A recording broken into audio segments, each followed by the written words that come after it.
Malam ini kultum yang diminta oleh DKM adalah sifat kedermawanan Rasulullah di bulan Ramadan.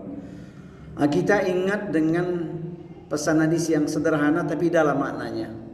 Karena Rasulullah ajwadan nas, Rasulullah itu paling dermawan, apalagi di bulan Ramadan yang digambarkan melebihi angin yang berhembus. Maka tidak salah kalau Ramadan dikatakan sebagai bulan sedekah, selain bulan amal, bulan takwa dan seterusnya.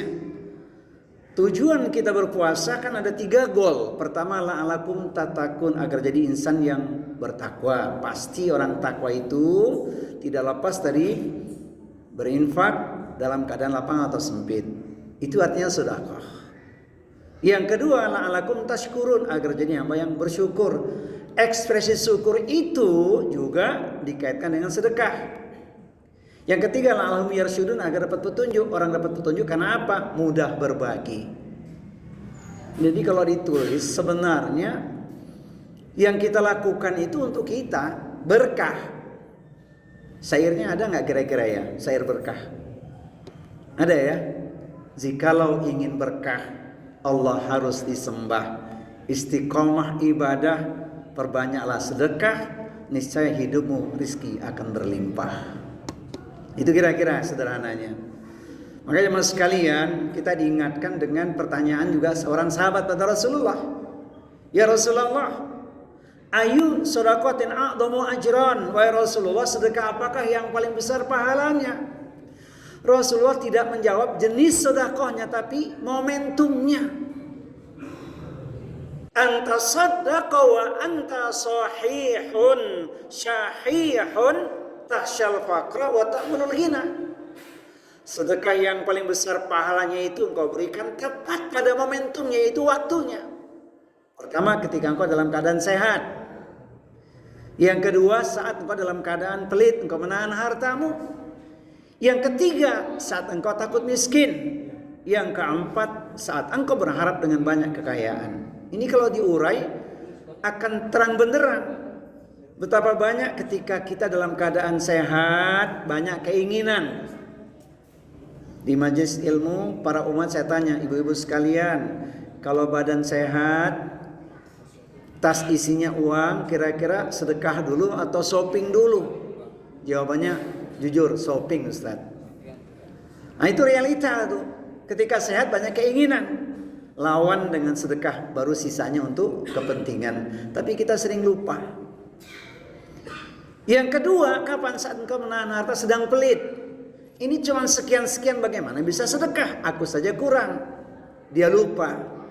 Wa ma anfaqtum min syai'in fa huwa yukhlifuhu wa huwa khairur raziqin. Apapun yang kau infakkan, Allah pasti menggantinya, dan dialah Allah sebaik-baik pemberi rizki. Quran surat Saba, surat 34 ayat nomor 39. Bagaimana ragu? Yang ketiga, saat dalam keadaan takut miskin, padahal dengan sedekah ziyadah rizkinya, bal yazdad bertambah. Dan yang keempat, saat engkau berharap dengan banyak kekayaan. Aku kan belum kaya dibandingkan fulan bin fulan atau fulan si fulan. Bagaimana bisa sedekah? Yang kaya saja tidak sedekah. Buat apa memikirkan orang? Karena yang kita buat akan kembali untuk diri kita sendiri.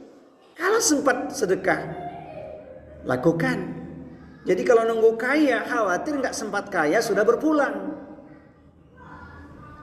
Di akhirat nanti pertanyaan yang paling berat kan urusan harta, yaitu min aina iktasabahu wa fima anfaqahu, dari mana diperoleh harta dan kemana digunakan. 2 pertanyaan tentang harta itu.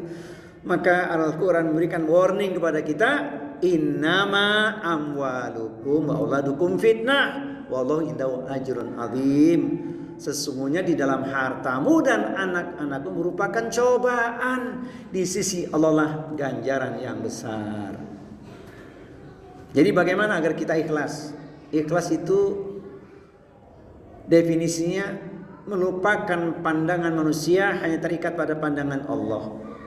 Jadi dalam keadaan lapang atau sempit, terang-terang atau sembunyi-sembunyi, lakukan sedekah. Begitu mudahnya sedekah dengan kemampuan kita masing-masing. Man lahu malun falyatasaddaq bimalihi, yang punya harta sedekah dengan hartanya. Man lahu ilmun falyatasaddaq bi ilmihi, yang punya ilmu sedekah dengan ilmunya. Man lahu quwwatun falyatasaddaq bi quwwatihi, yang punya tenaga sedekah dengan tenaganya. Man lahu yusrun falyatasaddaq bi yusrihi, yang punya kemudahan berilah orang pertolongan, engkau mudahkan urusan saudaramu. Man lahu du'aun walatasaddaq bi du'aihi, yang punya doa sedekahlah dengan doanya. Jadi 5 hal bisa kita lakukan sesuai kemampuan kita. Bisa dengan harta, bisa dengan ilmu, bisa dengan tenaga, bisa dengan memberikan kemudahan, bisa dengan doa. Jamaah sekalian, kira-kira pilih yang mana nih di antara yang 5 ini? Jawabannya insya Allah 5 bisa kita lakukan, apalagi di bulan Ramadan ini. Semua rangkaian amalan di bulan Ramadan ini nilainya luar biasa, tak terhingga. Asyamu li wa ana ajzi bihi, puasa itu untukku maka aku yang akan mengganjarnya. Nilainya tak terhingga. Kalau kita renungkan Quran surat Al-Baqarah surat 261, maka kita makin semangat tuh. Mathalul ladina yunfikuna amwalahum fi sabilillahi kamathali habatin ambatat sab'a sanabila fi kulli sumbulatin mi'atu habbah wallahu yudha'ifu liman yasha wallahu wasi'un alim. Perumpamaan harta yang diinfakkan di jalan Allah bukan lagi 700 kali lipat, tak terhingga. Ini dia momentumnya. Bagaimana agar kita ikhlas berderma di bulan Ramadan? Ingat pesan yang satu ini. Tahun lalu saudara kita masih masuk dalam daftar sebagai jamaah, berarti dia masih sedekah. Tahun ini tidak lagi masuk daftar jamaah, tapi masuk dalam lampiran doa karena dia sudah berpulang ke rahmatullah. Jadikan salat Ramadan ini Ramadan yang terakhir, karena kita tidak pernah tahu apa yang terjadi esok pagi. Wa ma tadri nafsun madza taksibu ghadan wa ma tadri nafsun bi ayyi ardin tamut. Dan tidaklah ada seorang pun yang tahu dengan pasti apa yang akan dia lakukan esok pagi. Tak pula ada seorang pun yang tahu di bumi mana dia akan mati. Ini dia momentum Ramadan yang nilainya tak terhingga, termasuk sedekah yang kita dermakan di jalan Allah Subhanahu wa taala. Saya melihat di sini wajah-wajah dermawan semuanya. Amin. Semoga yang kita infakkan, kita sedekahkan, Allah ganti berlipat ganda. Amin ya rabbal alamin. Ingat tadi syairnya, jikalau ingin berkah Allah harus disembah.